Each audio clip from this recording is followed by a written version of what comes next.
Hello friends, mobile math में आप सभी का स्वागत। आज अपन पढ़ेंगे केमिस्ट्री, रासायनिक विज्ञान, आर्मी सोल्जर, टेक्निकल तथा नर्सिंग असिस्टेंट के लिए। ठीक है, दोनों में ही ये टॉपिक है, नर्सिंग असिस्टेंट का भी है, आर्मी टेक्निकल का भी है। टॉपिक है आज का भौतिक परिवर्तन तथा रासायनिक परिवर्तन। ठीक है, तो सबसे पहले तो आप चैनल को सब्सक्राइब करें, वीडियो को लाइक करें, ज़्यादा से ज़्यादा अपने दोस्तों के साथ शेयर करें। तो अपन बात कर लेते हैं भौतिक परिवर्तन की। तो भौतिक परिवर्तन वह परिवर्तन होता है जिसमें किसी भी प्रकार का नया पदार्थ नहीं बने। ठीक है, एक नंबर पॉइंट कि वह परिवर्तन जिसमें नया पदार्थ नहीं बनता हो उसे भौतिक परिवर्तन कहते हैं। इसमें नया पदार्थ नहीं बनेगा उसे अपन क्या बोलेंगे? भौतिक परिवर्तन। यह जो परिवर्तन होता है अस्थायी परिवर्तन होता है। भौतिक परिवर्तन अस्थायी परिवर्तन होता है, यानी इसमें स्थायी नहीं होता का। यह परिवर्तन अस्थायी परिवर्तन होता है। तीसरा, यह उत्क्रमणीय उल्टा होता है। उल्टे का मतलब जैसे बर्फ़ से जल बन गई, फिर जल से दोबारा बर्फ़ बन गई, फिर दोबारा बर्फ़ से जल बन गया। तो ये जो प्रक्रिया है ये होती रहती है, यानी इसमें स्थायित्व नहीं होता, ये अस्थायी परिवर्तन होता है। ठीक है, और इसमें नया पदार्थ भी नहीं बनता। नया पदार्थ का मतलब क्या हुआ? जैसे अपन कोयले की बात करें, लकड़ी की बात करें, जलती है तो क्या बनती है? राख बनती है। तो राख बन गई तो इसका मतलब वो नया पदार्थ हो गया, लेकिन इसमें नया पदार्थ नहीं बनता है। जैसे अपन सोना है, सोने को पिघला रहे हैं, तो सोने को पिघलाएंगे तो सोने का ही जो सोना है तो सोने का कोई नया अपन उसका नया रूप दे सकते हैं, नया पदार्थ तो उसमें नहीं बनेगा। ठीक है, तो सोने से लोहा तो नहीं बनेगा नहीं, तो इसका मतलब सोने का पिघलना हुआ, तो एक भौतिक परिवर्तन है। तो भौतिक परिवर्तन में तीन बातें याद रखनी है: नया पदार्थ नहीं बनेगा, बिल्कुल अस्थायी होगा, उत्क्रमणीय प्रवृत्ति का होता है। ठीक है, इसके उदाहरण हैं जैसे सोने का पिघलना हुआ, सोने का पिघलना, कांच का टूटना, कांच टूटेगा, इकट्ठा करेंगे, दोबारा उसी से कांच ही बनना है। ठीक है, तो ये एक भौतिक परिवर्तन का उदाहरण हो गया। ठीक है, उसके बाद में लोहे का चुंबक में बदलना भी एक भौतिक परिवर्तन है। उसके बाद में ये संघनन है। संघनन भौतिक परिवर्तन है, बातें याद रखनी है। ये संघनन, आसवन और उद्रोपातन की इम्पोर्टेंट है। संघनन का मतलब होता है, ये मतलब भी पूछ सकता है अपने को कि संघनन कहते हैं किसी को। तो गैस का द्रव अवस्था में बदलना, गैस अवस्था का द्रव अवस्था में बदलना क्या कहलाता है? संघनन। गैस का द्रव में बदलना क्या होता है? संघनन। और संघनन एक भौतिक परिवर्तन की प्रक्रिया है। संघनन भौतिक परिवर्तन है। पूछ लेगा एग्जाम में कि निम्न में से भौतिक परिवर्तन है, संघनन दे देगा। अगर अपना पढ़ा हुआ है तब तो अपना आराम से टिक कर सकते हैं कि संघनन एक भौतिक परिवर्तन है। तो गैस का द्रव में बदलना संघनन है। उसके बाद में आसवन, आसवन भी एक भौतिक परिवर्तन का उदाहरण है। यह क्या होता है? इस प्रक्रिया में, आसवन की जो प्रक्रिया है उसमें अशुद्ध द्रव को शुद्ध द्रव में बदला जाता है। ठीक है, उसके बाद में इम्पोर्टेंट है सबसे उद्रोपातन। उद्रोपातन का मतलब क्या होता है कि वह परिवर्तन, ये भी एक भौतिक परिवर्तन है। उद्रोपातन की प्रक्रिया में कोई भी पदार्थ है वो ठोस अवस्था से सीधा ही कौन सी अवस्था में बदलता है? द्रव अवस्था में, यानी उसमें गैस अवस्था नहीं होती, ठोस अवस्था का पदार्थ है। ठीक है, तो उद्रोपातन की प्रक्रिया से वो सीधा किस में बदल जाएगा? द्रव में। तो ठोस का सीधा द्रव अवस्था में बदलना उद्रोपातन, फिर द्रव का सीधा ही ठोस में बदलना भी उद्रोपातन। तो दोनों बातें पूछ सकता है कि ठोस का द्रव में बदलना कहलाता है उद्रोपातन कहलाएगा, द्रव का ठोस में बदलना भी क्या कहलाएगा? उद्रोपातन। उदाहरण याद रखने हैं कि कपूर उदाहरण है, कपूर उद्रोपातन का उदाहरण, नेप्थलीन, शुष्क बर्फ, ये तीनों उद्रोपातन के ही उदाहरण हैं। ठीक है, आगे बात करते हैं रासायनिक परिवर्तन की।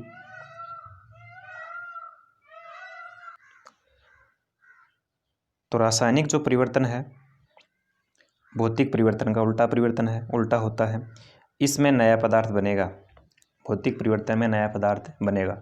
जैसे लकड़ी का जलना, राख बनेगी, राख क्या है? नया पदार्थ है, दोबारा लकड़ी तो उससे बनेगी नहीं। यह परिवर्तन स्थायी होता है, बिल्कुल स्थायी होता है, यानी राख बन गई तो उसमें यह तो है नहीं कि दोबारा लकड़ी बन जाएगी, बार बार उसमें कोई चेंज नहीं होगा, राख बनी है तो राख ही रहेगी वो। ठीक है, तो यह एक रासायनिक परिवर्तन है। यह परिवर्तन क्या होता है? इसमें नया पदार्थ बनता है। दूसरा पॉइंट, स्थायी होता है। अनुत्क्रमणीय, भौतिक परिवर्तन उत्क्रमणीय होता है।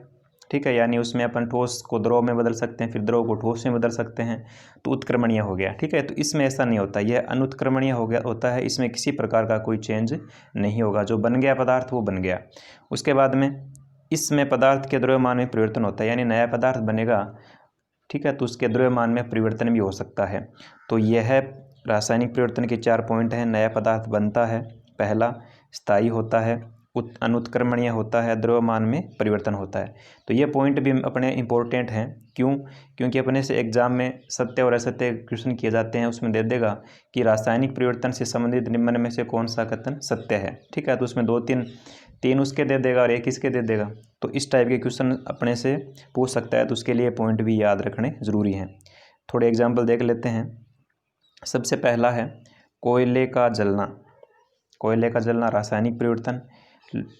लोहे पर जंग लगेगी, तो लोहे पर जंग लगना भी एक क्या है? रासायनिक परिवर्तन है। ठीक है। किण्वन की प्रक्रिया। किण्वन की प्रक्रिया में क्या होता है? दही बनता है दूध से, शराब भी बनाई जाती है। तो दही का बनना, शराब का बनना, ये किण्वन की प्रक्रिया के माध्यम से होता है। और किण्वन जो है वो एक रासायनिक परिवर्तन है। ठीक है। अवक्षेपण। अवक्षेपण में क्या होता है कि रासायनिक परिवर्तन है और रासायनिक अभिक्रिया भी है एक। तो अवक्षेपण जो है, अवक्षेपण जो प्रक्रिया है उसमें क्या होता है कि सफेद ठोस पदार्थ बनता है जो कि जल में अविलय होता है। तो अपने को सीधा भी पूछ सकता है कि अवक्षेपण क्या है। तो अवक्षेपण की प्रक्रिया में क्या होता है कि सफेद ठोस पदार्थ बनता है जो कि जल में अविलय होता है, जिसे अपन अवक्षेप पदार्थ भी कह सकते हैं। ठीक है। अब इसके इम्पोर्टेंट कुछ क्वेश्चन भी देख लेते हैं दोनों परिवर्तनों के। सबसे पहला क्वेश्चन है भौतिक परिवर्तन का उदाहरण है। तो अपने को 4 ऑप्शन दे रखे हैं। हवा में चांदी के बर्तनों का काला होना, लोहे वाली बात या लोहे पर जंग लगना। वैसे ही चांदी के जो बर्तन होते हैं वो क्या पड़ जाते हैं? हवा में काले पड़ जाते हैं। तो हवा में चांदी के बर्तनों का काला होना रासायनिक परिवर्तन। मोमबत्ती का जलना, मोमबत्ती जलेगी, रासायनिक परिवर्तन होगा। ठीक है। दूध से दही बनना, रासायनिक परिवर्तन। लेकिन पानी में चीनी का घुलना, पानी में चीनी घुल गई तो कौन सा परिवर्तन हो गया? ये भौतिक परिवर्तन हो गया। पानी में चीनी घुली है तो दोबारा चीनी, पानी के अंदर जो चीनी घुल गई उसी पानी से अपन चीनी को क्या कर सकते हैं? अलग कर सकते हैं। तो ये क्या हो गया? भौतिक परिवर्तन हुआ। ठीक है। अगला देखते हैं। संक्षारण के उदाहरण हैं। संक्षारण प्रक्रिया।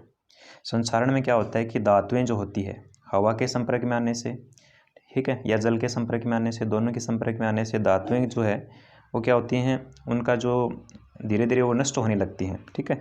तो ये उसी अपन संक्षारण कहते हैं। संक्षारण की जो प्रक्रिया है, सिल्वर जो होता है, सिल्वर चांदी, उस पर काले रंग की परत जमती है। तो ये बात भी अपने को ध्यान में रखनी है कि संक्षारण की प्रक्रिया में सिल्वर पर किस रंग की परत जम जाती है? काले रंग की।